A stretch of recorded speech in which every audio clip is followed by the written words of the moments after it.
Oi, pessoal! Essa é a nossa terceira aula do curso Mulheres, Revolução e Socialismo. Eu sou a Virginia Gitzel, sou uma das participantes do Transgender Marxism, a primeira coletânea de pessoas trans escrevendo sobre marxismo no mundo. Também sou estudante da UFABC, sou trabalhadora da educação em greve contra o Ricardo Nunes aqui em São Paulo. E eu queria começar, antes de tudo, lembrando vocês que a gente está com uma promoção imperdível. Todos os livros da coleção Mulher, da editora Iskra, estão com promoção de 30% lá no nosso site. Então, a gente tem tanto o nosso livro do nosso curso, quanto alguns livros. Então, se prepara rapidinho para o Merchan da Travesti, que a gente tem Mulheres Negras e Marxismo. A gente tem a Wendy Goldman, que eu vou tratar um pouquinho nessa aula aqui também, e o Nós Mulheres e o Proletariado, além de várias outras obras que você pode encontrar lá no nosso site. Mas vamos lá, gente.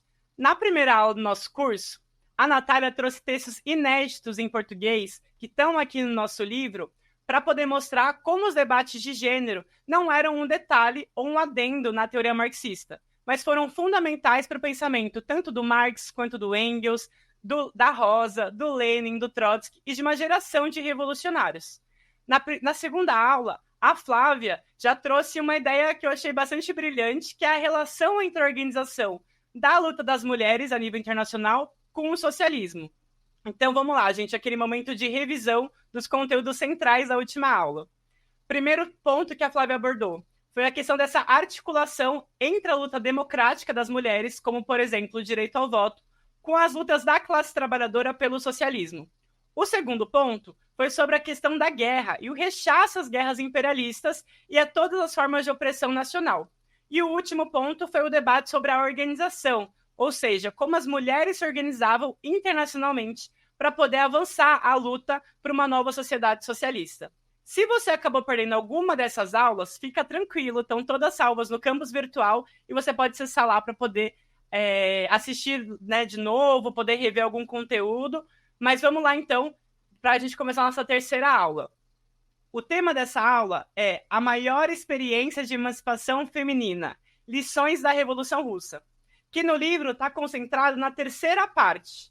Aqui, ó. Revolucionar o mundo e transformar a vida. Sem dúvida, gente, conhecer esse processo da Revolução Russa não é apenas imprescindível para todo mundo que já acha que o capitalismo é insuportável, seja pela forma desumana que ele vem tratando as pessoas desde a pandemia do coronavírus, onde ficou evidente que os lucros estavam acima das nossas vidas, ou seja pela retomada das guerras imperialistas, né, as guerras das potências mundiais, como a gente vê no caso da Ucrânia, ou mesmo no caso do genocídio absurdo que acontece na Palestina pelo Estado sionista de Israel. E isso traz pra gente, cenas horríveis, como, por exemplo, nesse vídeo aqui. كيف الحرب معك طيب؟ مش من أول الحرب نفسيت حالك كنت نحلاني كنت هالقد كنت شغلة بس من إجا تخربنا من جيزس تخربنا من الحرب كلنا شايف هذا كلنا تخربنا ما كنت أشوف أنا كنت أحلى من هيك كنت أجمل بس الحرب خربتني. Realmente é um vídeo muito forte esse, né? E a raiva que a gente sente, acho que mostra o nível que a gente precisa realmente se apropriar das lições da Revolução Russa para poder colocar esse sistema capitalista na lata do lixo da história. Por isso, eu acho que também é muito importante a gente começar a pensar sobre os desafios que tem, inclusive, para a gente falar sobre feminismo, porque como a gente poderia falar do feminismo sem tratar da maior experiência de libertação feminina da história da humanidade? E, gente, não é nada menos do que isso, e eu vou provar para vocês. Conhecer a história da Revolução Russa, todas as possibilidades, inclusive imaginativas, que são desencadeadas por ela, é fundamental e é também o que diferencia um feminismo socialista que permanentemente está se propondo a unir todas as reivindicações, todas as lutas por direitos civis, pela livre construção da nossa identidade de gênero, com uma luta para acabar com o capitalismo e garantir, de fato, uma sociedade sem opressão e sem exploração.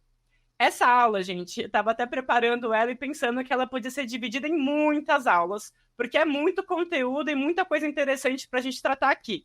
É um processo riquíssimo, mas eu vou tentar me concentrar em 3 ideias centrais. né, que eu acho que estão aqui na contribuição desse livro que a gente está tratando na aula de hoje, né, que é justamente poder pensar as contribuições que tem para a emancipação feminina numa época imperialista que vai reatualizando a ideia bem profunda que o Lenin colocou de um período de crises, guerras e revoluções. A primeira ideia é o papel das mulheres e da Revolução Russa na emancipação feminina. A segunda ideia é sobre os desafios do estado de transição e as batalhas levadas à frente pelos bolcheviques na elevação da cultura e da alta atividade das massas. E a terceira ideia é justamente a reação termidoriana do stalinismo para a luta das mulheres e das LGBTs, que contribui até hoje para tantas falsificações sobre o marxismo, como se fosse uma visão reducionista ou simplesmente economicista. Mas vamos lá. Gente, como abordou a Flávia na última aula, as mulheres trabalhadoras, desde muitos e muitos anos, vinham protagonizando importantes greves que representaram, em 1917, a faísca que começou o incêndio da Revolução. Sobre essa massa feminina, as grandes dirigentes revolucionárias do Partido Bolchevique buscavam fazer um forte trabalho revolucionário. Operárias, em especiais as têxteis, foram as mulheres que no dia 23 de fevereiro de 1917, o 8 de março, né, no calendário ocidental, se manifestaram exigindo pão, paz e liberdade, e abriram caminho para a maior revolução do século XX, que começou nessa data e culminou em outubro, com a tomada do poder pelo proletariado com a direção do Partido Bolchevique. Na história da Revolução Russa, o Trotsky vai contar um pouco desse processo. Ele diz assim: era o Dia Internacional da Mulher. Os círculos social-democratas pretendiam marcar esse dia de modo tradicional. Reuniões, discursos, panfletos. Ninguém imaginou que esse poderia ser o primeiro dia da Revolução. Nenhuma só organização chamou greves naquele dia. Apesar disso, na manhã seguinte, as operárias têxteis em várias fábricas saíram em greve e enviaram delegadas aos metalúrgicos, pedindo apoio. Os bolcheviques concordaram. Então foi o fato. As mulheres trabalhadoras foram a faísca da Revolução. Mas as mulheres, gente, não foram apenas a ponta de lança da Revolução. Também foram as dirigentes fundamentais que assumiram importantes funções do Estado.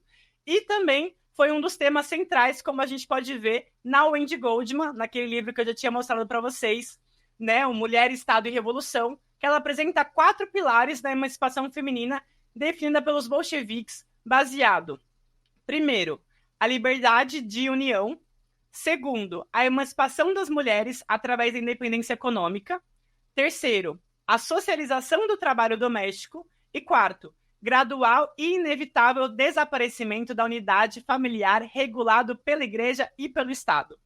Gente, 4 princípios aí bem fortes, né? Mas que estão bastante cruzados entre si e são indissociáveis. Então, para a gente começar sobre o tema da família, a gente tem que pensar que o regime soviético não tinha ainda nenhum mês de existência, quando publicou um decreto que o governo provisório burguês não tinha feito em 8 meses que estavam no poder. A lei do divórcio e, mais particularmente, o divórcio pelo consentimento mútuo. Quase ao mesmo tempo, né, a gente vê o matrimônio civil substituindo o religioso, e essas medidas foram fundamentais para se caminhar para o definhamento da família e a liberdade das mulheres. A Wendy Goldman, de novo, ela cita que tem um início dessas medidas, ela vai mostrar bem esse começo disso, que em outubro de 1918, menos de um ano após a chegada dos bolcheviques ao poder, o Comitê Executivo Central dos Soviets, o mais alto órgão legislativo, ratificou um código completo de casamento, da família e da tutela. O código captou em uma visão revolucionária das relações sociais, baseada na igualdade das mulheres e no definhamento da família. Esse código, gente, de 1918, se adiantava notavelmente à nossa época, né? E imagina só a época daquele momento. Varreu séculos de leis que propriedade, de privilégio masculino, era uma luta diretamente também contra a igreja, contra a dominação, né, sobre as mulheres.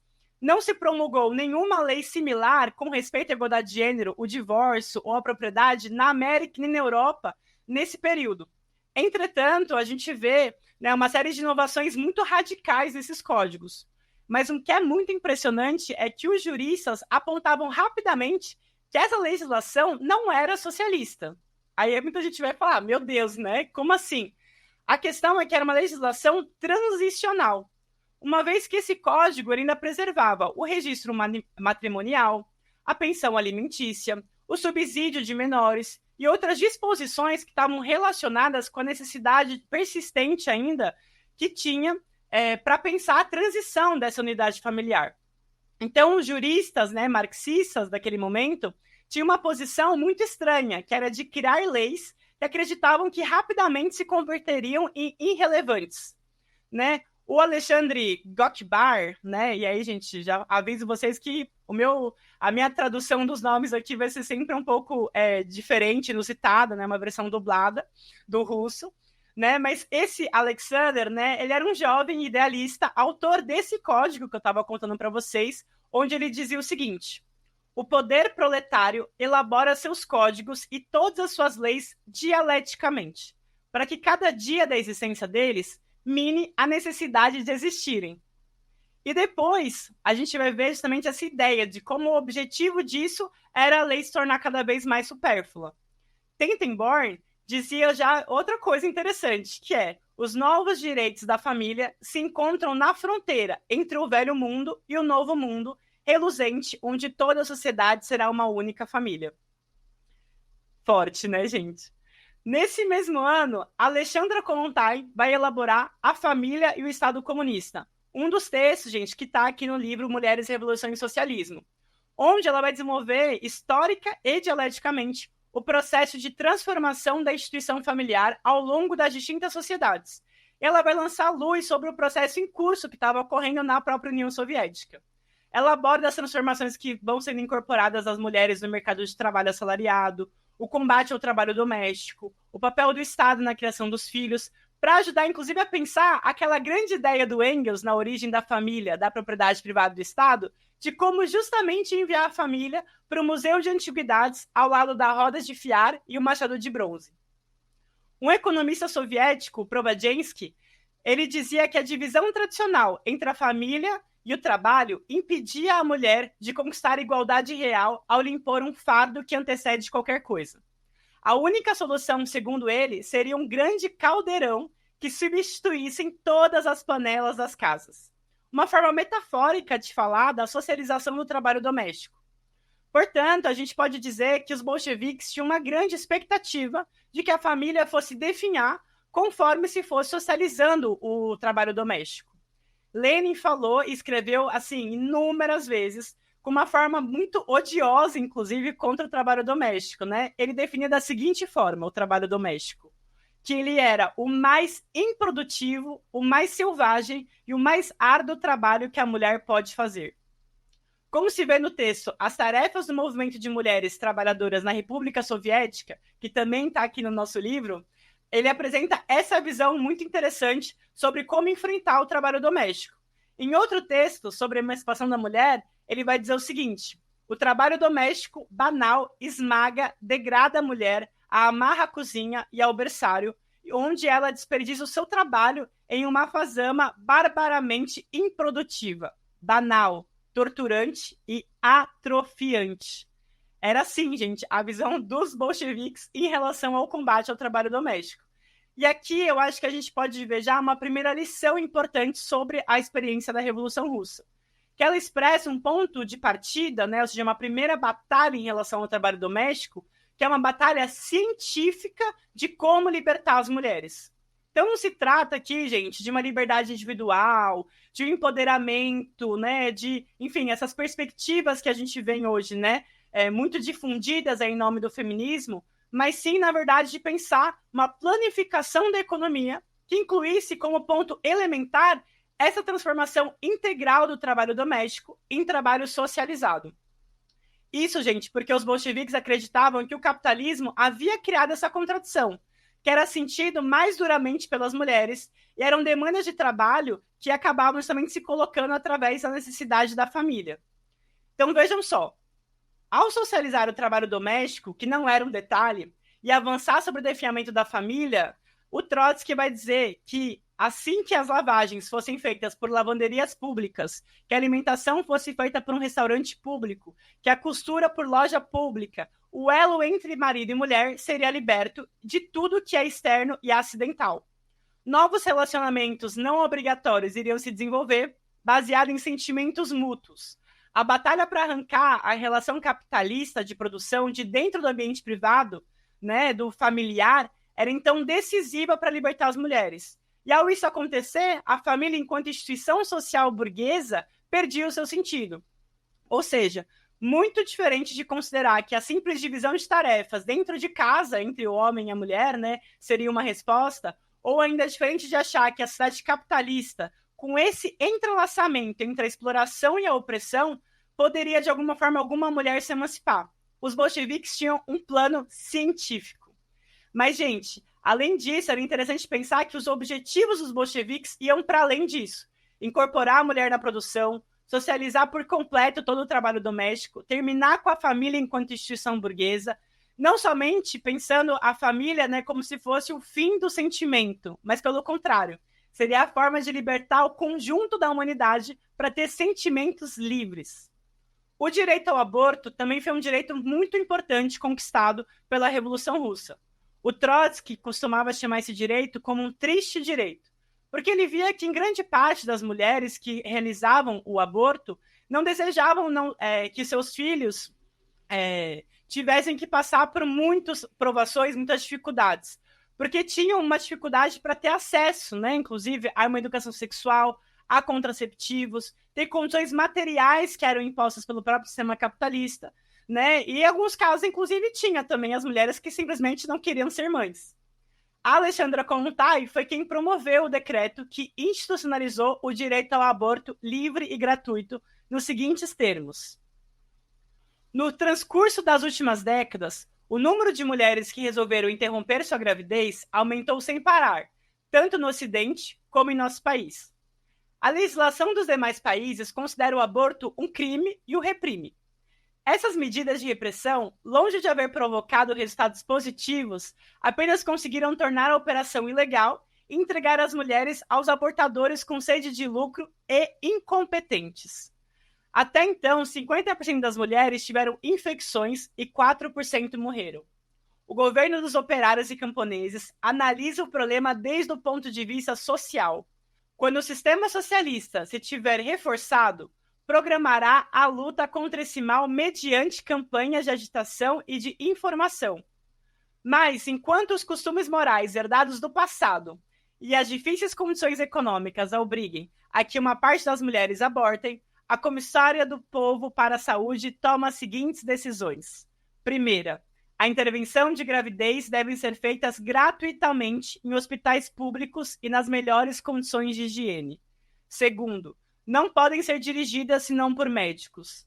Terceiro, o médico que buscar lucrar em seu consultório privado será perseguido pela lei. Gente, que diferença, né, do que a gente vê no capitalismo, onde são as mulheres que são brutalmente reprimidas para justamente ter o direito ao seu próprio corpo. Não só as mulheres, né, gente? Podemos dizer hoje, inclusive, todas as pessoas com útero que são vítimas, né, desse Estado capitalista. Agora, gente, o Estado operário também foi o primeiro no mundo a colocar o fim à perseguição à homossexualidade. Já em 1921, quando o médico Magnus Hirschfeld organizou o Encontro Internacional para a Reforma Sexual com cientistas de todo o mundo que viam com preocupação a criminalização dos homossexuais, foi colocado como exemplo a legislação russa da União Soviética, onde a Revolução Proletária havia eliminado todas as leis repressoras da homossexualidade. Inclusive porque, para eles, era contraditório com a consciência e a legalidade revolucionária. Sherry Wolf, que é uma escritora, ativista LGBT, feminista e socialista estadunidense, escreveu em seu livro Sexualidade e Socialismo a seguinte questão sobre esse tema.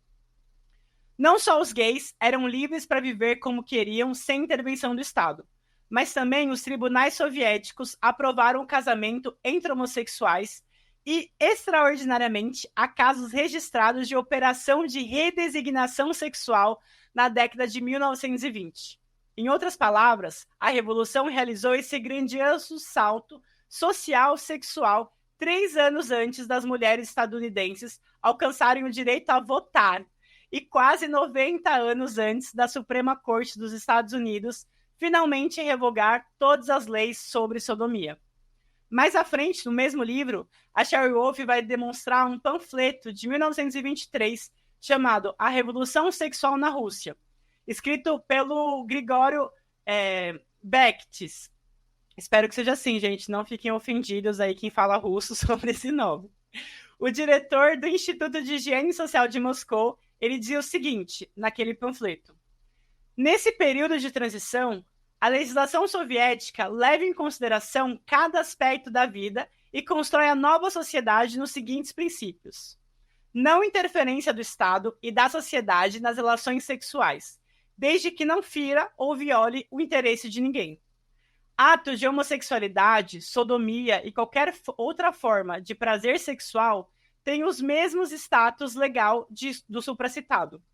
Enquanto a legislação europeia define tudo isso como uma quebra de moralidade pública, a legislação soviética não diferencia entre a homossexualidade e a relação sexual assim chamada natural. Todas as formas de relação sexual são tratadas como uma questão pessoal. O processo criminal só será implementado em casos de violência, abuso ou violação do interesse dos outros. Assim, gente, eram as leis na União Soviética. Todas as medidas que foram tomadas pelo Partido Bolchevique nesse caminho de libertação das mulheres, né, das LGBTs, gente, se choquem, eram consideradas insuficientes. Justamente porque eles tinham uma visão que o Lenin repetiu milhares de vezes, que a igualdade na lei não era igualdade perante a vida. Né? No texto As Tarefas do Movimento de Mulheres Trabalhadoras da União Soviética, da República Soviética, isso é abordado com enorme profundidade. O Trotsky, ele vai falar justamente que, em vários textos também que estão aqui no livro, de como esse pensamento dialético, né, faz a gente conseguir entender de forma bastante profunda essa ideia de que a primeira tarefa que se tinha era de romper o silêncio que rodeia os problemas da vida cotidiana. Obviamente, gente, que sem essas medidas anteriores que eu citei, né, e também sem elevar a cultura, né, e a educação, não era possível libertar as mulheres. Mas, ao mesmo tempo, a Revolução Russa, por entender essa necessidade, empreendeu uma revolução pedagógica sem precedentes. Imaginem só que todas as pessoas, todos os cidadãos que sabiam ler e escrever foram mobilizados em um gigantesco plano de alfabetização. Foram publicadas coleções populares dos clássicos sobre preço de custo. Se estabeleceu a escolaridade gratuita e mista. Se definiu a educação como um caráter politécnico e coletivo. Se aboliram as provas. Decretaram as escolas fossem regidas por soviets de estudantes, professores e funcionários. Em alguns meses, inclusive, declararam, né, proclamaram a gratuidade do ensino universitário. Então, gente, toda essa nova cultura que eles estavam promovendo, eles ainda, os bolcheviques, se recusavam a dizer que era parte de uma cultura proletária, porque eles estavam justamente sempre denunciando, né, e evidenciando, né, o caráter transitório das tarefas que eles estavam levando à frente. Tarefas que eram feitas, né, paridas, né, justamente através do atraso do regime czarista. Eram tarefas da Revolução que eram feitas, né, por essa nova geração que estava ali lutando, né, bravamente para transformar a vida das pessoas, mas ainda ia demorar bastante para conseguir justamente estender a Revolução para poder parir uma geração de fato socialista, onde, inclusive, a necessidade de revolucionários já não estaria mais colocada. A Wendy Goldman, quando ela vai apresentar também todas as mudanças que tem no seu livro, né, sobre as hierarquias que foram combatidas de todo tipo, ela vai dizer que não foi somente as hierarquias do monarca e os homens da lei, da polícia ou dos sacerdotes, mas os proprietários e dos gerentes, dos oficiais e dos amos, como também dentro da família, contra o poder dos pais, mas também em outras ordens de organização social. Até que houve uma experiência, gente, muito interessante, de uma orquestra sem maestro. Imaginem isso. Ou, por exemplo, os bolcheviques chegaram a debater, ainda que eles não organizaram isso, não chegou a levar até o final, a construção de cidades de crianças autogovernadas por elas próprias, em colaboração com profissionais de educação e de saúde. Gente, assim, até me emociona de verdade, porque Vamos lembrar daquele vídeo que eu mostrei no começo da aula e pensar aprofundador de uma criança palestina que chega ao ponto de dizer o quanto ela se vê feia, de como a guerra é feia, de como o genocídio é horrendo, e o que seria possível pensar para as nossas crianças a gente ter uma sociedade que está preocupada com esse tipo de questão. Como garantir que as crianças sejam criadas, cresçam, né, sem qualquer tipo de autoridade que possa castrar essas crianças. E é tamanha a criatividade que isso foi feito na Revolução Russa que o Trotsky, em 1923, ele aborda da seguinte forma essa discussão. Cada forma nova deve ser retratada pela imprensa e levada a conhecimento público, a fim de estimular a imaginação e interesse de todos, e dar o impulso necessário para as próximas criações coletivas no referente aos novos costumes. Nem toda invenção é exitosa, nem todo projeto é viável, mas o que importa? A escolha adequada chegará em seu momento oportuno. A nova vida adotará as formas mais acomodadas em seu próprio sentir. O resultado será uma vida mais rica, mais ampla, mais cheia de cor e harmonia. Assim, gente, eu mesmo fico muito emocionada, assim, porque é apaixonante ver esse exemplo, assim. E como eu vou tentar mostrar ao longo da aula, isso está expresso, acho que em quase todos os artigos aqui do Mulheres, Revolução e Socialismo, essa profundidade que o marxismo sempre tomou ao uso das mulheres, mas de como isso se está especificamente na participação dos bolcheviques, na possibilidade de criar, de fato, um novo imaginário. Né? Uma coisa que não tem nada a ver com uma mudança subjetiva, uma mudança cultural em si mesma, que a gente vê bastante hoje em dia nos feminismos pós-modernos, né? Que apresenta, inclusive, como se a coisa mais grandiosa que se pudesse imaginar fosse justamente essa aspiração individual. Pelo contrário, a revolução dos bolcheviques, né, ela mostra que não teve nada de romântico, ou de pacifista, ou de gradual. Mas foi um salto mesmo impressionante que justamente conseguiu garantir direitos e um sem fim de possibilidades para as mulheres, para as LGBTs, que impressiona quando a gente olha as democracias cada vez mais degradadas, que subordina cada vez as mulheres a mais níveis de opressão, e não o contrário. Então eu poderia dizer que, assim, a quilômetros de distância, ou talvez até anos-luz, né, para a gente ser mais exata, desses tipos de feminismo, né, que querem conviver com um estreito horizonte sobre o capitalismo, como se não tivesse como exigir ou lutar por nada maior do que isso, que só querem ficar enaltecendo a emancipação individual e vão sempre mantendo as bases e a raiz, né, dessa grande opressão, né, desse sistema de exploração que é o capitalismo.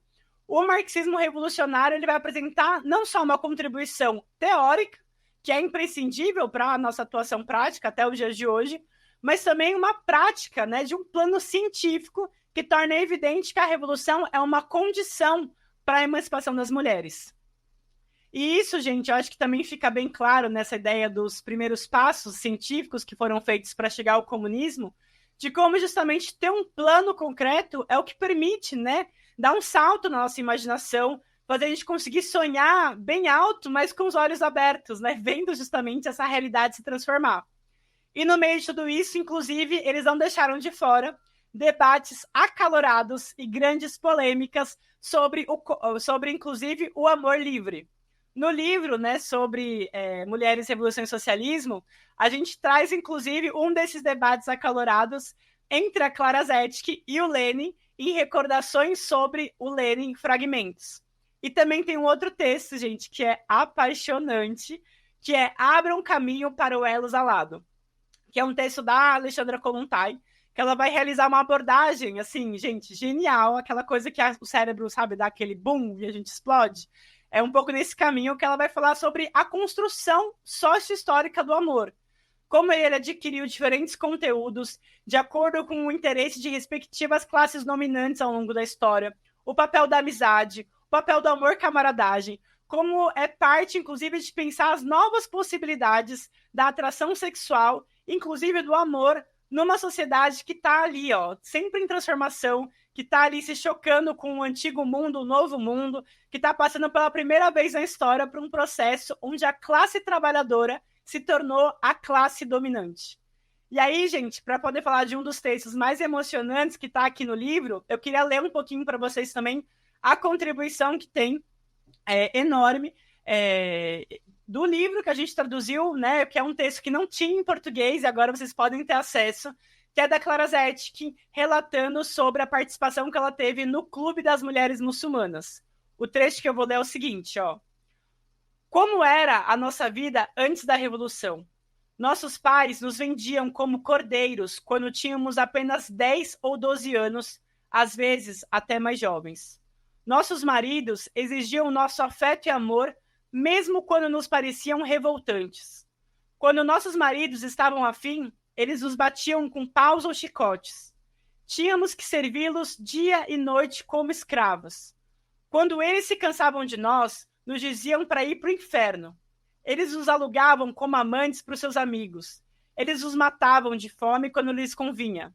Eles levavam as nossas filhas mais queridas, que eram a alegria dos nossos olhos e a ajuda para os nossos braços fracos. Eles as venderam assim como nos compraram. Nenhum mulá veio em nosso auxílio quando precisávamos. Onde poderíamos encontrar um juiz que nos desse assistência jurídica? Mas agora, minhas queridas irmãs, como tudo mudou! A revolução chegou como uma poderosa tempestade. Ela esmagou a injustiça e a escravidão. Ela trouxe a justiça e a liberdade para os pobres e oprimidos. Nosso pai não pode mais nos levar quando somos jovens e nos obrigar a ir para a cama com um marido desconhecido. Podemos escolher nosso marido e ele nunca mais deve se tornar o nosso mestre.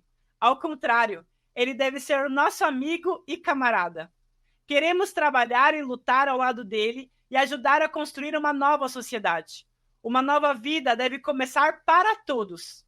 Os soviets redigiram uma nova lei. Ela afirma que somos seres humanos como os homens e somos livres e temos os mesmos direitos que eles. Nós também podemos escolher as pessoas, homens e mulheres, que gostaríamos que fossem enviadas aos soviets. E nós mesmas, podemos trabalhar neles. Quando temos queixas contra o nosso marido, um vizinho ou um chefe, nós levamos ao Tribunal Popular. Ele ficará do nosso lado se estivermos certas. Ninguém nos pergunta qual profeta nós seguimos, Maomé, Moisés ou Cristo.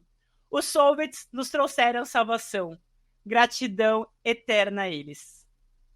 Gente, é muito brutal. A Clara, quando conta essa relação no Oriente, de mostrar as mulheres trabalhadoras que estavam apaixonadamente desejando transformar todas as condições sociais que conduziam, né, justamente a sua luta pela sua libertação, mostra justamente esse processo dessa mobilização, desse agir dessas mulheres. As mais oprimidas das oprimidas, que estiveram empurradas aos mais profundos confins da escravidão social, pelas tradições, leis, decretos religiosos, estavam se levantando. E o Lenin corretamente julgou esse evento com a sua maior significância histórica. Com essa moral, eu quero poder passar para a segunda parte da nossa aula para discutir os enormes desafios dos bolcheviques enfrentavam para levar ao final todas essas transformações. Gente, a tomada do poder num país atrasado como a Rússia e apenas em um país isolado do restante do mundo colocava importantes limites para a revolução. E isso era um senso comum, justamente porque os bolcheviques tratavam, né, a União Soviética como um estado de transição ao socialismo. A política também foi pensada em termos de transição. Então, as necessárias condições materiais para arrebentar a contradição entre produção e necessidades familiares foi decisivo para garantir a independência financeira das mulheres. Isso justamente era importante também para poder pensar que isso não podia ser realizado por um decreto, mas sim, justamente se colocaram leis de transição que pudessem proteger as mulheres. Mas eles tinham uma visão muito clara que era preciso ter uma revolução dentro da revolução para poder destroçar os mais atrasados traços que carregava a sociedade soviética. Ou seja, como eu expliquei na primeira parte, a gente pode ter muito claro que a revolução é uma condição para a emancipação das mulheres. Mas a gente tem que ter clareza que isso não quer dizer que significa também uma garantia. Isso porque, quando a gente pensa, né, justamente na dinâmica dessa revolução, a tomada do poder ela significa apenas o início desse processo. né, é a parte, inclusive, mais fácil, como diziam os bolcheviques. Né? Uma vez que foi expropriada a burguesia, né, dos meios de produção, que se estabeleceu uma ditadura do proletariado, acaudilhando os camponeses, né, se fazia, então, necessário poder avançar internacionalmente a revolução e poder justamente conectar os países atrasados, como era a Rússia, né, das cadeias mais atrasadas do capitalismo, do seu desenvolvimento, com os países centrais, né, de forte economia capitalista e com uma indústria mais desenvolvida. Justamente combinar esse avanço da Revolução Internacional, também era preciso ter um esforço coletivo para a elevação da cultura no interior da Rússia. E essa ideia, gente, sobre esforço coletivo é uma ideia bastante antiga, né, para os marxistas. Inclusive, a gente pode retomar que nas medidas jurídicas e materiais que se tinha antes, em relação à libertação das mulheres, quando a gente vê em 1914, os mencheviques, na época, diziam que para comemorar o Dia Internacional das Mulheres, era melhor que fossem apenas as mulheres que participassem das manifestações nesse Dia Internacional, que foi proclamado pela Clara Zetkin. Justamente os bolcheviques diziam, não, isso é uma tarefa e é uma luta do conjunto da classe trabalhadora. Deve ser comemorado por toda a classe operária. E eu acho que pensar também nesse esforço coletivo, a gente tem que conseguir ver que esse aspecto mais consciente estava justamente ligado aos soviets, né, os conselhos operários, que eram a forma da própria classe trabalhadora poder exercer a sua ditadura contra a burguesia e também a sua forma mais democrática, né, a sua forma de democracia ampla e operária dentro do Estado transicional. O Lenin assinala isso, né, no Estado e a Revolução, né, o clássico, né, para estudar sobre o que é o Estado e como pensar a revolução, tanto no século XX como no século XXI, né, o objetivo da democracia dos conselhos é justamente a ideia de que a maioria dos trabalhadores se transformem em funcionários públicos. Ou seja, que pelo fato do socialismo ter reduzido a jornada de trabalho, né, ou seja, de elevar também as massas a uma nova vida, que isso colocaria para a maioria da população a condição de poder, pela primeira vez na história, exercer as funções do Estado sem uma certa distinção. E justamente por não ter mais uma distinção entre quem era funcionário e quem não era, você começa justamente a questionar a própria existência do Estado. Né? Você avança para a própria extinção do Estado. Né? Uma concepção claramente marxista, né, sobre o Estado ter um caráter transitório, né, no socialismo, e justamente pensar o seu definhamento. O Trotsky vai abordar isso de um outro ponto de vista, que ele vai colocar que tomar o poder foi o mais simples, mas isso ocupou todas as nossas forças durante o período da Revolução e exigiu inúmeros sacrifícios. A Guerra Civil teve necessidade de medidas extremamente austeras. Os espíritos triviais e pequeno-burgueses denunciavam a selvageria dos costumes, a sangrenta corrupção do proletariado e etc. Mas, de fato, apesar das medidas de constrangimento impostas pela Revolução, o proletariado lutava por uma nova cultura, por um verdadeiro humanismo. No domínio econômico, durante os 4 e 5 primeiros anos do regime, conhecemos o período de destruição, da completa degradação da produtividade. Os inimigos viam nisso, ou queriam ver, né, o apodrecimento do regime soviético.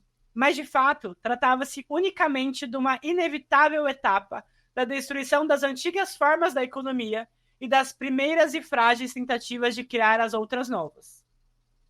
No domínio da família e do modo de vida, houve também um período inevitável de deslocação de todas as formas antigas e tradicionais herdadas do passado. Mas esse período de crise e de destruição é mais tardio, tem mais longa duração, é mais penoso e mais doloroso. Ainda que as suas formas, em extremo parcializadas, não sejam sempre visíveis, quando de um exame superficial. É necessário termos clara consciência dessas fraturas nos domínios políticos, econômicos e do modo de vida, para não nos assustarmos com os fenômenos que observamos, e, em vez disso, os avaliar com exatidão, isso é, para compreender por que se manifestam na classe trabalhadora e para agir sobre eles, de forma consciente, no sentido de uma socialização das formas do modo de vida. Em outro texto, A Operária na Rússia Soviética, a Inês Armandi, em 1920, vai relatar também as profundas mudanças na União Soviética, especialmente na família e na vida da mulher proletária. Olha que genial essa passagem que está aqui no livro. Na Rússia soviética, a operária de fábrica ou da oficina já não é mais uma escrava assalariada. É a dona que, através das instituições soviéticas e dos sindicatos, e com todos os direitos, ao lado do operário, organiza, administra e dirige toda a produção e a distribuição. O regime soviético é o regime de transição do capitalismo ao comunismo, objetivo que é impossível de ser realizado sem a emancipação absoluta de todos os explorados e, consequentemente, das mulheres. Essa é a razão pela qual, no regime soviético, as cadeias que durante séculos oprimiam a operária e a camponesa são rompidos e se despedaçam. Desde os primeiros dias da Revolução de Outubro, as operárias compreenderam perfeitamente que começava uma nova era da plena emancipação para elas. Não é uma das tarefas mais fáceis. É preciso que os setores mais atrasados, mais ignorantes das massas operárias, se interessem pela luta revolucionária na obra da organização e da administração. E ainda, gente, nesse texto brilhante, é muito interessante como a Inessa ela vai relacionar o tema dos soviets, da auto-organização das massas, na sua própria autoatividade, como uma batalha para as mulheres tomarem a frente do Estado e da direção do Estado proletário. O choque entre as mulheres proletárias e as mulheres burguesas também está nítido. Olha só, aparece assim, a Inessa falando. As assembleias de delegadas são as instituições graças às quais as operárias aprendem na prática como a ação soviética deve ser conduzida, como empregar sua força e sua energia revolucionária na luta comum com o proletariado e na organização. Por outro lado, essas assembleias são um excelente enlace entre as instituições soviéticas e as massas operárias. As mulheres burguesas odeiam o poder soviético e tentam, tanto quanto podem, desacreditá-lo aos olhos das massas. Utilizam mentira para isso, inclusive das mais inverossímeis e ridículas. Fizeram circular a calúnia odiosa e estúpida do que o poder soviético socializou ou nacionalizou as mulheres. Cada operária da Rússia responderá dessa forma a esses senhores. No regime capitalista, nós éramos escravas, éramos traficadas dentro dos casamentos e fora dele. No reitor do poder soviético, fomos as primeiras a nos livrar do nosso pesado fardo, a nos sentirmos livres.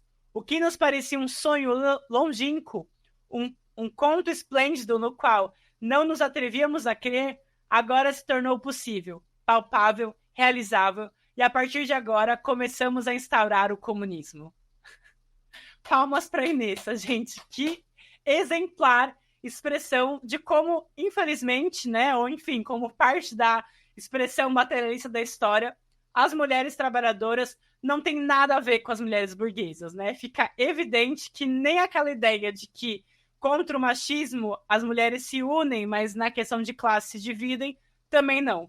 Em todas as lutas a gente se separa por isso, e fica, acho que, esplêndido da forma que, como nos soviets, isso foi bem colocado pela Inessa. E a Clara Zetkin, gente, uma das grandes referências revolucionárias da Terceira Internacional, que em 1920, né, ela vai, 2 anos mais tarde desse texto que eu estava falando da Inessa, ela vai redigir as diretrizes para o movimento comunista feminino, aprovado pela Primeira Internacional de Mulheres Comunistas, que ocorreu no dia 30 de julho, do dia 30 de julho ao dia 3 de agosto desse mesmo ano.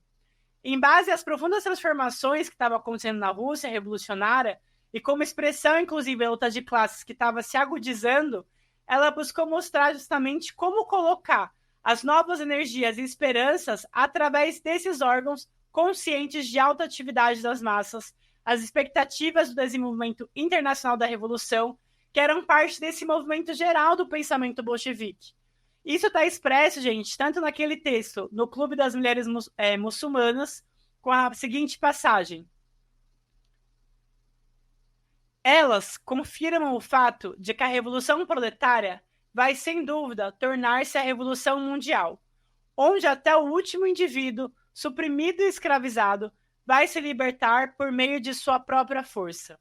O Clube das Mulheres Muçulmanas, nas repúblicas soviéticas, não são um lugar para cultivar tendências sufragistas moderadas, mas os locais de reuniões e escolas para as forças revolucionárias.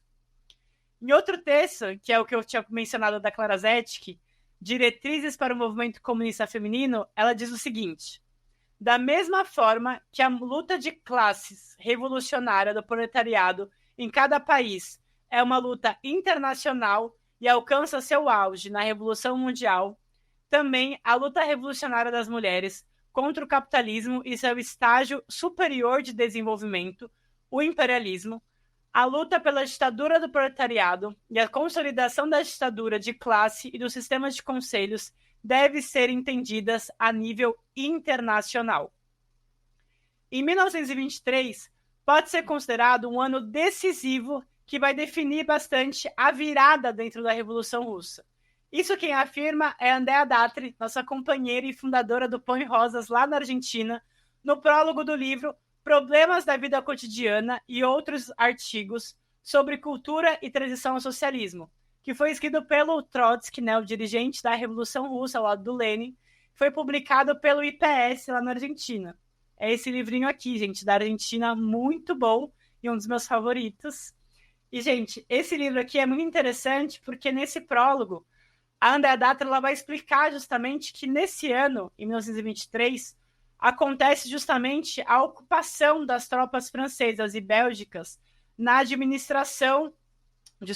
mineração de Ruhr, na Alemanha, né, sobre o pretexto, inclusive, do atraso do pagamento das reparações da guerra, né, conforme foi feito através do Acordo de Versalhes, né, aquele famoso tratado que encerra a Primeira Guerra Mundial. Vou tomar uma aguinha aqui, gente, rapidinho. O governo alemão, gente, promoveu uma greve patriótica dos trabalhadores na região, mas a paralisação na indústria aumentou e o desemprego se desencadeou com um processo bastante hiperinflacionário, que levou a uma catástrofe para as massas trabalhadoras. Começaram, então, a ter várias organizações de comitês de fábricas, milícias operárias, comitês de controle dos preços, comitês de distribuição de alimentos. Ou seja, uma onda de greves e manifestações começou a se desenvolver e derrubou o governo, levando, inclusive, ao poder uma coalizão que incluía o Partido Social Democrata Alemão. O Trotsky, que era do Comitê Executivo da Terceira Internacional, encorajou o Partido Comunista Alemão a seguir a tática da Frente Única, das organizações proletárias, para poder lutar por um governo operário em preparação para a insurreição. Ele, inclusive, pediu para se mudar para a Alemanha para poder colaborar pessoalmente, inclusive se colocando totalmente à disposição para poder ajudar ao triunfo da Revolução na Alemanha. Mas a maioria da liderança compartilhou uma recusa, inclusive com o novo secretário-geral do partido, o Stalin. Finalmente, as hesitações dos líderes comunistas na Alemanha acabaram levando a uma subordinação à ala esquerda da social-democracia, arruinando o plano de insurreição. O Partido Comunista Alemão não conseguiu dar um aviso à retirada dos revolucionários de Hamburgo, que acabou sendo brutalmente reprimidos. O processo revolucionário alemão, então, que tanto Trotsky como Lenin depositavam uma série de esperanças, né, ou seja, era um pouco o destino da sobrevivência da própria Revolução Russa, foi finalmente derrotado em outubro, aprofundando ainda mais o isolamento da jovem União das Repúblicas Soviéticas. Enquanto isso, na própria União Soviética, desde 1921, com a nova política econômica, a NEP, né, se substituiu o comunismo de guerra e introduziu elementos de mercado com o objetivo de recompor as relações econômicas entre o campo e a cidade. Essa nova orientação possibilitou, junto com o setor nacionalizado da economia, o desenvolvimento de um importante setor privado.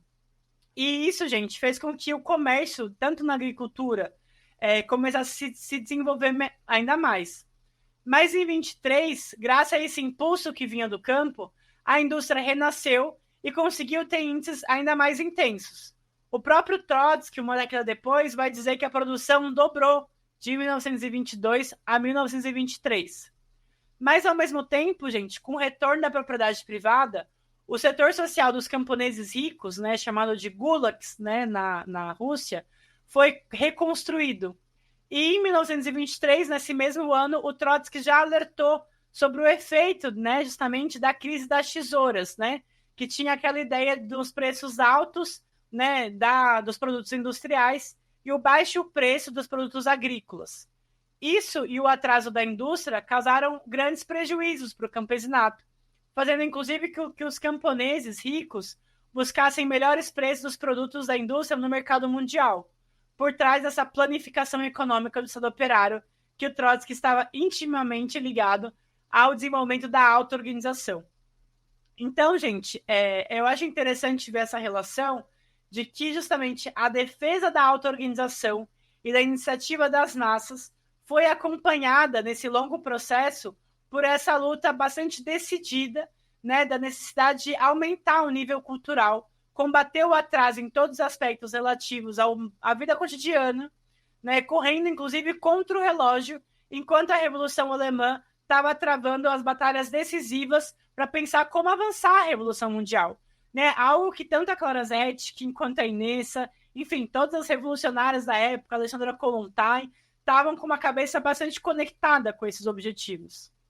E aí, gente, é interessante, né, pensar assim, né, enfim, quem está vendo esse texto de longe, né, a gente poderia até questionar quem poderia pensar e ficar escrevendo sobre cultura, clubes operários, emancipação das mulheres, a revolução, né, dentro da família, né, as transformações com qual ela tinha que passar, a importância da educação, o combate ao alcoolismo, a necessidade de difundir o cinema, banir, inclusive, a profanação da linguagem, enfim, todos esses aspectos sobre o modo de vida num momento tão convulsivo e tão decisivo da Revolução Internacional.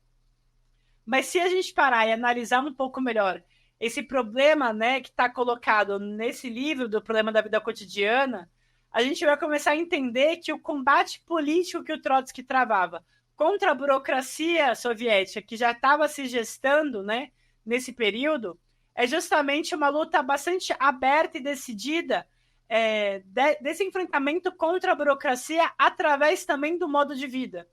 E aí é interessante ver que aquela relação sobre os conselhos operários, né, sobre os soviets, que a Inessa vai desenvolver, quando ela fala, né, das assembleias de delegados serem as instituições da qual as operárias vão aprender na prática a ação revolucionária, ou quando a Clara Zetkin diz, né, que as mulheres muçulmanas agradeciam aos soviets e viam neles, né, como os soviets trouxeram a sua salvação, isso está bastante interligado.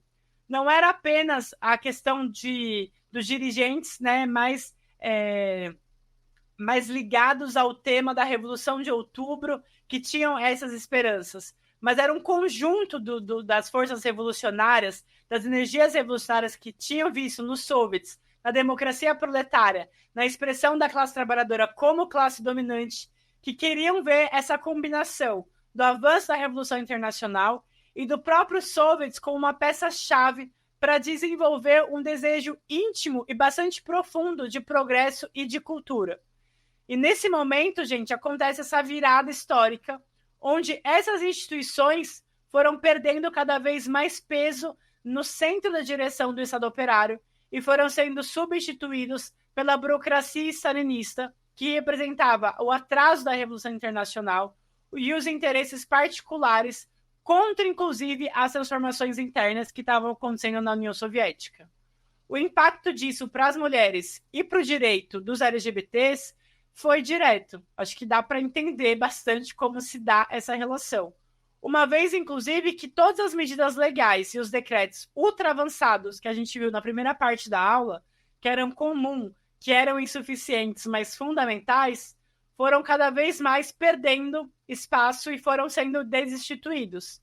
A gente vê que essa batalha, que era imprescindível de desenvolver um desejo íntimo, individual, para ter um avanço na cultura, essa ideia de investir conscientemente contra a subordinação, né, do passado, que era utilizada de forma através de instituições milenares como a igreja, né, todo esse combate que se fazia imperceptível se naturalizou e se converteu em hábitos e em costumes. Em outras palavras, a gente pode dizer que o Trotsky vai apontar isso, né, com uma ênfase especial quando ele coloca do necessário esforço consciente e deliberado que se requer para transformar de maneira radical os vínculos, os papéis, os preconceitos, toda uma cultura que naturaliza a hierarquização dos sexos e a discriminação. As questões relacionadas à transformação da vida cotidiana, a opressão às mulheres, a elevação do nível cultural das massas, não pareciam ser questões importantes para o aparato de Kremlin. Então a gente pode ver também que talvez fosse ficando cada vez mais clara, né, essa relação entre o combate da burocratização do partido e do Estado soviético, apelando cada vez mais a uma alta atividade das massas na construção do seu destino e no combate ao atraso cultural, quando a gente vê justamente, né, que o centro do livro do Trotsky, né, no Questões do Modo de Vida, tem a ver com esse debate de como construir o socialismo em tempos de paz, quando a Guerra Civil já tinha terminado e a Revolução na Europa ainda estava em desenvolvimento. E aí tem uma passagem do Trotsky que é bem brilhante, assim, que é bem interessante, que ele aborda esse problema da forma seguinte: não podemos nos dar o luxo de esperar que tudo venha até nós de cima como um produto de uma iniciativa do Estado. O Estado operário é um andaime, não um edifício, mas apenas um andaime. A importância do Estado revolucionário em um período de transição é incomensurável, mas isso não significa que todo o trabalho de construção será realizado pelo Estado. O fetichismo do estadismo, ainda que seja operário, ainda que seja, né, sobre um Estado operário, é algo que não se dá bem com os marxistas. E aí, eu acho ainda mais interessante quando a gente começa a acompanhar essa posição do Trotsky, que teve uma discussão sobre o modo de vida dentro do secretariado da mulher do partido, e uma dirigente revolucionária, que era inclusive do Comitê Central, começou a questionar o aparato partidário sobre as escassas conquistas obtidas pela Revolução, dizendo inclusive que a inércia não estava tanto nas massas, mas sim entre os dirigentes. Ela chega a dizer, inclusive, que todo o problema é que nós sabemos perfeitamente o que fazer, mas não fazemos nada devido à inércia dos órgãos soviéticos e os seus dirigentes. Essa camarada, Vinogradskaya, essa camarada polemizou no Comitê Central e no Secretariado da Mulher sobre esse tema. O Trotsky aproveita esse episódio para poder aprofundar essa reflexão sobre a alta atividade das massas, né, dizendo que o burocrata ele sempre espera, né, e o Trotsky até se perguntava se tinha um plano financeiro brilhante sobre isso, que quando ficassem ricos se poderia garantir, né, e sem necessidade, né, de palavras, dariam ao proletariado condições de vida mais civilizadas, como se fosse um presente de aniversário. E aí, quando ele vai questionar o ângulo dessa camarada, que eu não vou me atrever a tentar repetir o nome, que supõe que os comunistas já sabem perfeitamente de tudo, o Trotsky vai responder da seguinte forma. Olha essa citação, gente. A opinião de que todo o problema é simplesmente a estupidez das altas esferas soviéticas é uma visão burocrática, ainda que com sinais contrários. O poder, mesmo mais ativo e proativo, não pode reconstruir a vida cotidiana sem a maior iniciativa das massas. Os problemas da vida cotidiana devem passar pelas mãos da consciência coletiva proletária. O moinho é forte e dominará qualquer coisa que lhe seja dada para moer. É bem verdade que na esfera da vida cotidiana o egoísmo dos homens não tem limites. Se realmente queremos transformar as condições da vida, devemos aprender a vê-las com os olhos das mulheres. Para a transformação da vida cotidiana, abrem-se dois caminhos, um de baixo e outro de cima. A partir de baixo, ou seja, combina os recursos e esforços de famílias individuais, criando casas familiares comunitárias, equipadas com cozinhas e lavanderias coletivas. E de cima, ou seja, por iniciativa do Estado, soviets locais, para a construção de secretarias comunitárias de trabalhadores, cantinas públicas, lavanderias, creches e etc. Em um Estado operário e camponês, não pode haver contradição entre esses dois caminhos, um de cima que deve complementar o outro. Os esforços do Estado não levariam a lugar algum sem a luta independente das famílias trabalhadoras por um novo modo de vida. Mas sem o conselho e a assistência dos soviets locais e autoridades estatais, mesmo as iniciativas mais energéticas das famílias trabalhadoras não poderiam levar realizações significativas. Brilhante, né, gente? E com isso, a gente vai para a terceira parte da nossa aula. E assim chegamos à nossa terceira parte dessa aula, o avanço da contra-revolução dentro da maior experiência feminina de libertação da mulher. Como eu tinha explicado para vocês, gente, desde 1921 e avançando até 23, e finalmente em 24, que marca inclusive a morte do Lenin, a burocracia stalinista vai se impondo sobre os soviets.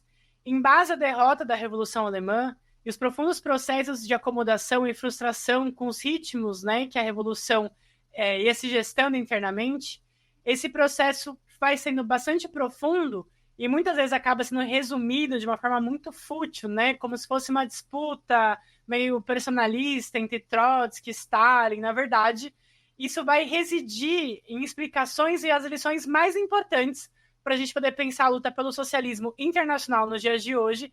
E, obviamente, nós estamos falando sobre socialismo, nós estamos falando também sobre a emancipação definitiva das mulheres e das LGBTs.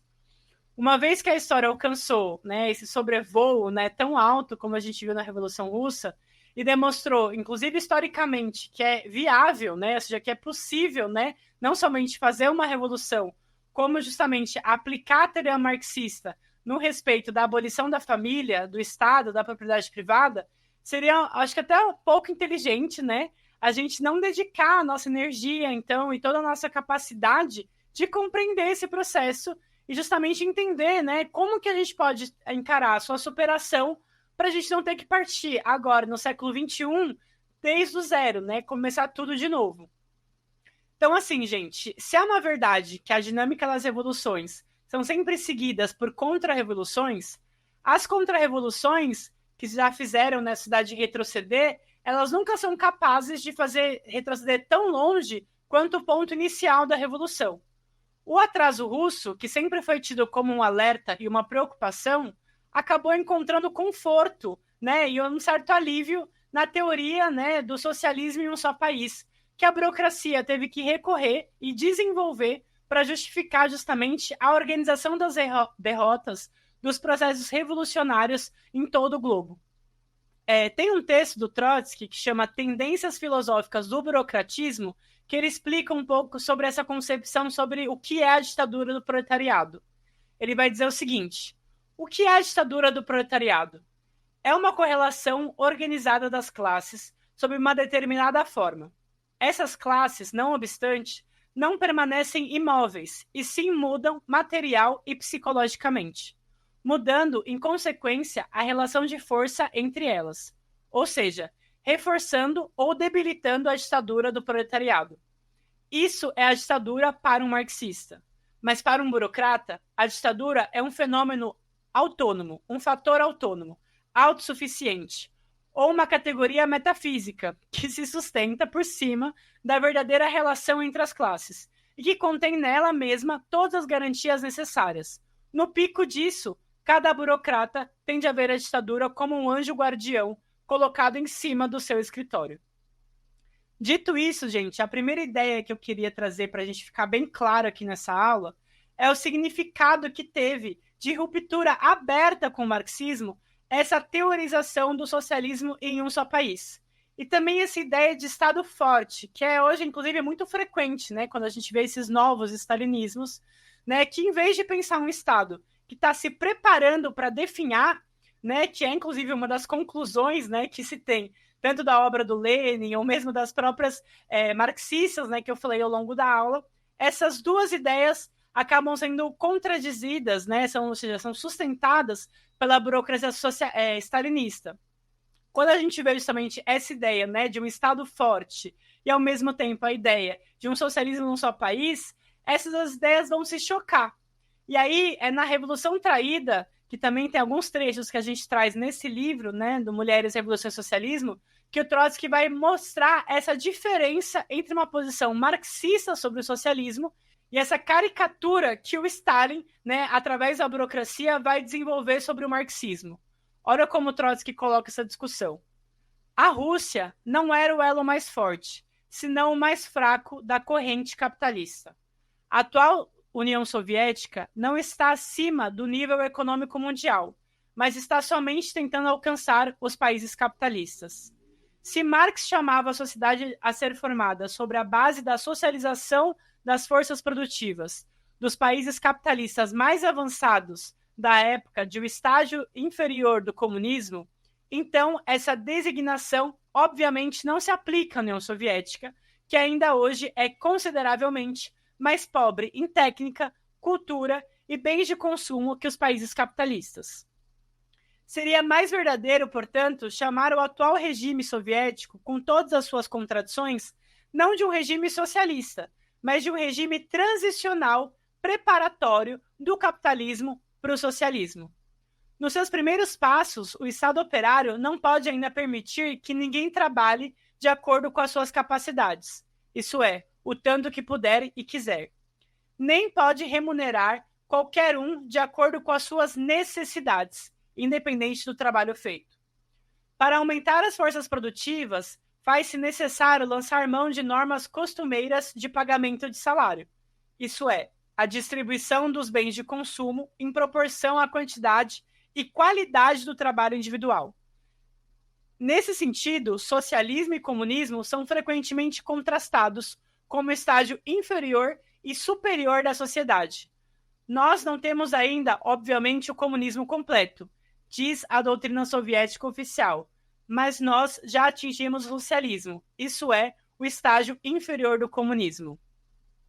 Gente, assim, acho que fica claro já, né, dessa posição do Trotsky. E é interessante ver, gente, nessa polemização com a teoria stalinista, porque nessa concepção do socialismo em um só país, ele acaba se chocando com as ideias fundamentais que já eram um certo senso comum dos bolcheviques, dos revolucionários de outubro, em três aspectos fundamentais que estão condensados na teoria da revolução permanente do Trotsky. O primeiro que se contrasta é na ideia justamente de que teria uma etapa intermediária ou que a revolução se avançaria por etapas, né, que é desenvolvida pelo próprio stalinismo, que na dinâmica da revolução elaborada pelo Trotsky tem uma ideia de que a revolução democrática e a transformação socialista da sociedade acontecem ao mesmo tempo, né? Não tem etapas separadas, mas é parte de um único processo. A segunda ideia da revolução permanente é justamente que não existe mais essa divisão entre países maduros e países imaturos. Isso ficou claro com a própria revolução na Rússia, que era um país atrasado. Mas a terceira ideia, né, que é colocada aqui, se coloca bastante em choque, que é interessante, que é a ideia da necessidade da revolução internacional. Ou seja, de que não é possível a revolução se paralisar somente nas fronteiras nacionais. E essa oposição ficou bastante marcada, né, no Partido Comunista, né, em 1925, quando o Congresso, né, do partido acaba definindo essa teoria ou a possibilidade, inclusive, de edificar uma sociedade socialista num único país. Então, para desmascarar essa ideia, né, essa caricatura de que a Rússia já era socialista e que a tomada do poder já representava 9/10 da Revolução, a gente precisa compreender essa incongruência que existe entre a ideia de um socialismo já pré-consumado ou já em estado avançado e a ideia de fortalecer o Estado. Tem um texto do Trotsky que é interessante, eu queria trazer para vocês nessa aula, que chama A Filosofia Bonapartista do Estado, que já é mais no fim da vida do Trotsky, em 1939. Ele aborda essa contradição da teoria do stalinismo da seguinte forma. Contudo, os decretos oficiais informam que o socialismo já foi alcançado. De acordo com esses textos, o país estaria no caminho para completar o comunismo. Beria, que é um, né, dos encarregados aí de escrever sobre isso, ficaria encarregado de convencer os incrédulos. Mas aqui reside a principal dificuldade. Seguindo Marx, Engels e o Lenin, o Estado é um órgão de dominação de classe. O marxismo expôs há muito tempo todas as outras definições de Estado como falsificações teóricas que servem para ocultar os interesses dos exploradores. Mas nesse caso, o que significa o Estado num país onde as classes foram destruídas? Mais de uma vez, os sábios de Kremlin quebraram a cabeça com essa questão. Mas é claro que primeiro eles prenderam todos os que lembraram a teoria marxista do Estado. Como isso por si só não era suficiente, era necessário fornecer algo que se assemelhasse a uma explicação teórica do absolutismo stalinista. Essa explicação foi avançada em 2 parcelas. Há 5 anos, no 17º Congresso do Partido, Stalin e Molotov explicaram que a polícia estatal era necessária para lutar contra os restos das antigas classes dominantes, especialmente contra as lascas do trotskismo. Segundo disseram, aqueles restos e farpas eram sem dúvidas insignificantes. Mas, por serem extremamente raivosos, a luta contra eles exigia a máxima de dureza e vigilância. Tal teoria era excepcionalmente idiota, porque foi necessário recorrer a um Estado totalitário para combater remanescentes impotentes, quando a democracia soviética se relevou completamente adequada para derrubar as próprias classes dominantes. Essa pergunta nunca foi respondida. Contra quem o Estado é necessário? Dessa vez, Stalin responde: a necessidade do Estado surge do cerco capitalista e dos perigos que dele emanam para a terra do socialismo. Com aquela monotonia típica de um estudante de teologia que lhe é familiar, ele repete e reformula essa ideia uma e outra vez. A função de repressão militar dentro do país diminuiu e extingue-se. A função de defesa militar do país contra aqueles do exterior permaneceu constantemente intacto. E mais tarde, no que diz respeito ao nosso exército, aos nossos órgãos repressivos e ao nosso serviço de inteligência, as suas armas já não são apontadas para dentro do país, mas para fora, contra o inimigo externo. Admitamos que as coisas sejam realmente assim. Admitamos que a necessidade de preservar e fortalecer o aparato burocrático centralizado surge apenas da pressão do imperialismo. Mas pela sua própria natureza, o Estado é o governo do homem sobre o homem. O socialismo, por outro lado, propõe liquidar em todas as suas formas o domínio do homem sobre o homem. Se o Estado não for preservado, mas fortalecido, tornando-se cada vez mais selvagem, isso significa que o socialismo não foi realizado. Se o aparato estatal privilegiado é uma consequência do cerco capitalista, isso significa que no meio de um cerco capitalista, num país isolado, o socialismo não é possível. Tentando desroscar o rabo, Stalin esbarra em seu focinho. A justificar o seu governo bonapartista, ele refuta de passagem a sua teoria principal sobre a construção do socialismo num único país. Contudo, a nova teoria de Stalin só está correta na medida em que refuta a sua antiga teoria. Gente, é genial essa passagem, né? Dá para ver claramente, assim, a intrínseca incapacidade da burocracia de responder a cada nova demonstração evidente de que estava completamente insustentável a teoria do socialismo no seu país e a própria justificação desse Estado cada vez mais totalitário.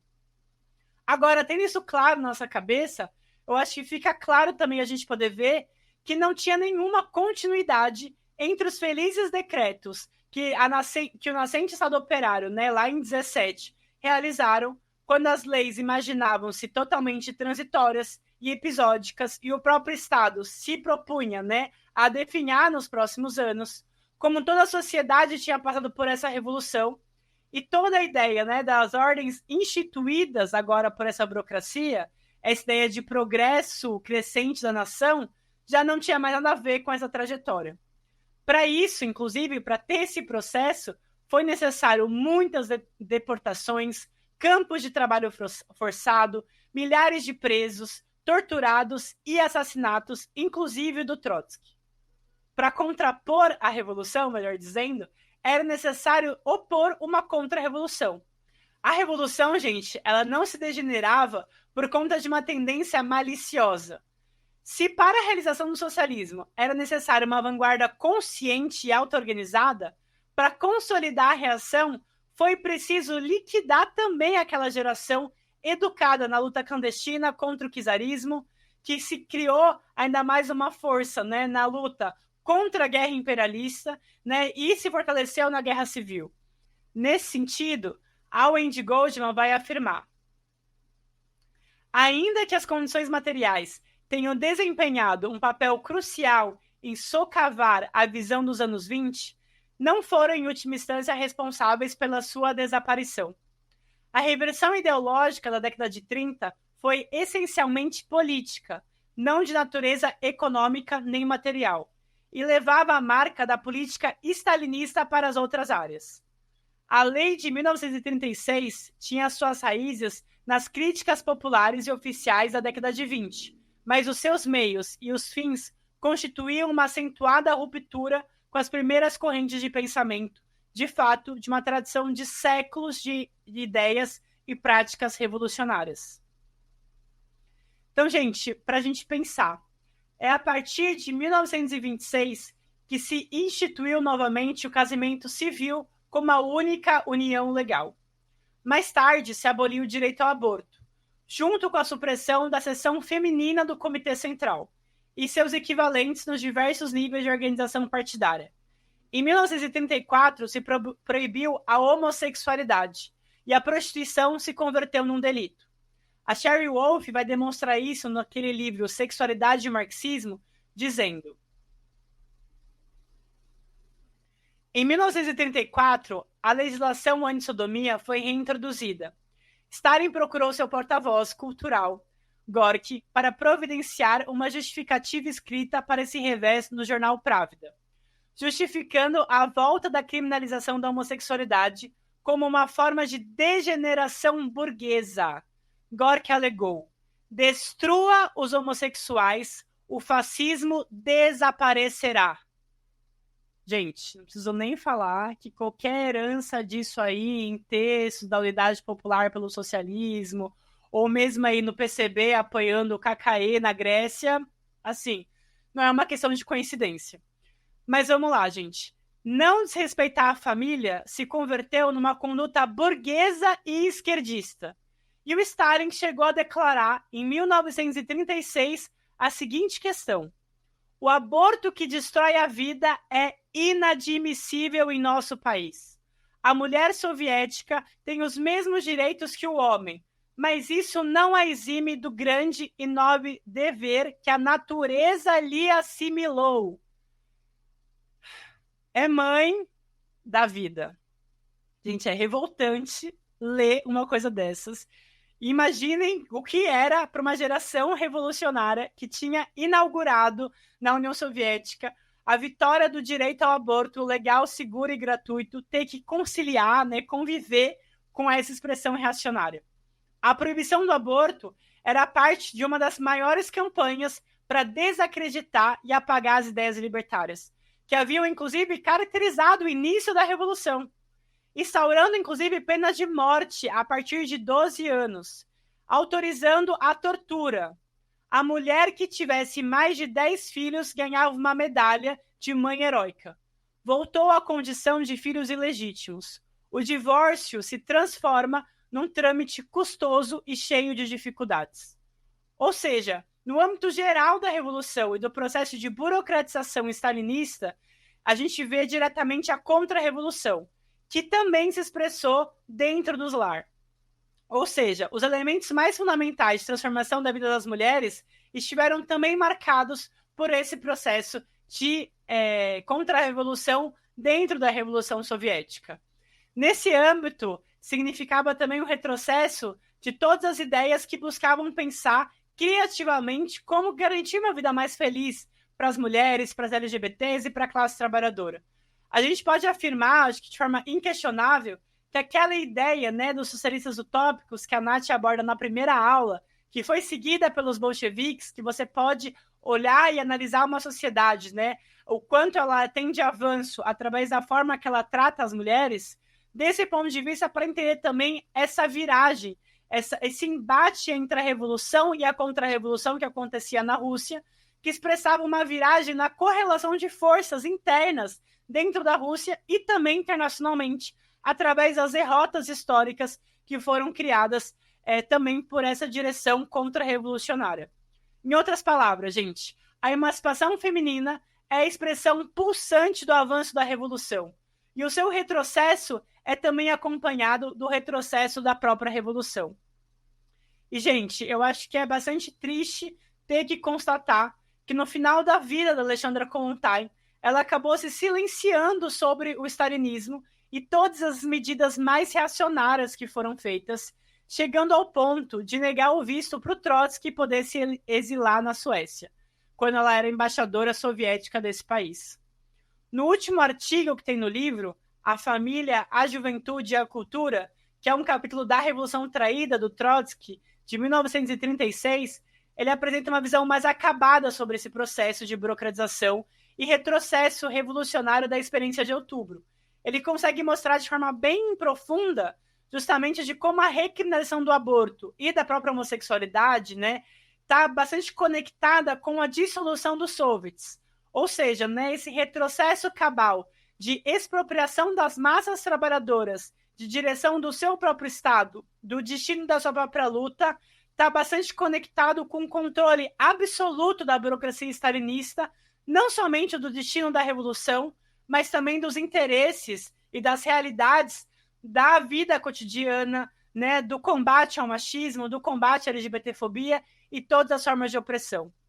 E aí, gente, eu quero entrar um pouco nas conclusões dessa aula. Né? A gente teve uma aula um pouco mais longa, que eu acho que foi uma tentativa aí de explicar de forma bastante profunda, né, tanto o que foi de fato o avanço e o voo alto dos bolcheviques nos primeiros anos da Revolução, e também entender de forma mais profunda o que foi esse retrocesso, né, combatendo as visões mais personalistas ou que são muito reducionistas para entender o retrocesso da própria Revolução na União Soviética. Mas eu acho que é claro que é muito apaixonante, né, estudar e, assim, poder contar para vocês, para mim foi muito emocionante ler as passagens do livro, enfim, fazer uma propaganda, eu acho, fortíssima para todo mundo que ainda não comprou, comprar o livro, para poder, enfim, se jogar de cabeça aí nessa experiência de emancipação feminina, que fica borbulhando uma série de debates na nossa cabeça, né, de pensar, o que poderia ter sido feito, como a gente pode enfrentar os desafios de pensar uma revolução hoje, no século XX. Mas eu acho que a grande lição dessa aula, né, a grande lição da própria Revolução Russa, é entender que as revoluções, e essa experiência em particular, foi uma luta incessante, arrebatadora e permanente para as mulheres serem livres, né, no mais sentido pleno que você pode pensar em liberdade. E que essa batalha foi uma batalha consciente, científica, marxista, dialética e materialista. Né? Foi uma batalha central dos bolcheviques. E ela tem que ser uma batalha central, porque senão não estamos falando sobre o socialismo. Né? Não é possível uma igualdade numa sociedade baseada na desigualdade como é o capitalismo. Por isso a revolução é uma condição necessária, que abre espaço para a nossa libertação. Esse caminho é árduo, mas, gente, é o único caminho possível. E por isso a centralidade da classe trabalhadora não vira um fetiche, né, ou é uma esperança ingênua num poço de bondade da qual a classe trabalhadora, por uma vontade pessoal, iria nos emancipar. Mas sim porque a classe trabalhadora é a classe produtora, né, a classe que tudo produz e por isso pode se apropriar dos meios de produção, pode colocar novas formas de produzir e produzir novas relações sociais, abrindo caminho para uma vida muito mais feliz. E aí eu queria terminar essa aula citando o Trotsky, quando ele vai falar no discurso dele da conferência sobre a Revolução Russa em 1932, que especialmente para mim, eu acho que para as pessoas trans, ouvir esse discurso pode ser muito forte, assim, que ele diz assim: quando acabar com as forças anárquicas da sua própria sociedade, o homem integrar-se-á nos laboratórios, nas retortas do químico. Pela primeira vez, a humanidade considerar-se a si mesma como matéria-prima, ou, no melhor dos casos, como semi-fabricação física e psíquica. O socialismo significará um salto do reino da necessidade ao reino da liberdade, no sentido de que o homem de hoje, esmagado sobre o peso das contradições e sem harmonia, abrirá caminho a uma nova espécie mais feliz. E, gente, só antes de eu ir embora, tá bom? Eu queria agradecer muito algumas pessoas que ajudaram e continuam ajudando com que a gente faça esse curso acontecer no mês de março. Primeiro, o Bruno Portela, que tá aí, vocês não estão vendo ele, mas ele tá aí atrás das câmeras, ajudando, se dedicando muito a garantir toda a parte técnica da nossa gravação. Também agradecer o Gabriel Borghese, que, enfim, é um camarada que fez todo um trabalho aí com os slides para a gente poder mostrar as citações e poder passar para vocês aí certinho cada parte que a gente está usando da bibliografia. Também tenho que agradecer muito a Vanessa Dias, que é, enfim, uma das camaradas que toma bastante à frente a editora Iskra, que preparou essa promoção incrível dos nossos livros, né? Que, enfim, eu estou aqui fazendo um merchan da Travesti para vocês comprarem e poderem aí adquirir muita bibliografia revolucionária para incendiar o coração de vocês. E também a Diana Assunção, que foi uma das incentivadoras para que esse curso pudesse existir. E, claro, aportou bastante aí em todas as falas, né? Ajudou a gente aí na preparação. E também as companheiras de curso aqui comigo, a Natália, a Flávia, a Odete. Inclusive, a próxima aula é um especial de 100 anos da morte do Lenin. Ansiosos? Eu estou! Então, gente, é isso. Se vocês gostaram da aula, curtem, compartilhem, avisem os amigos para poder entrar no campus virtual, se inscrever, totalmente gratuito, para a gente poder fazer essas ideias revolucionárias chegarem a muitas mais pessoas. É isso, gente. Muito obrigada. Até a próxima aula. Beijo da Travesti.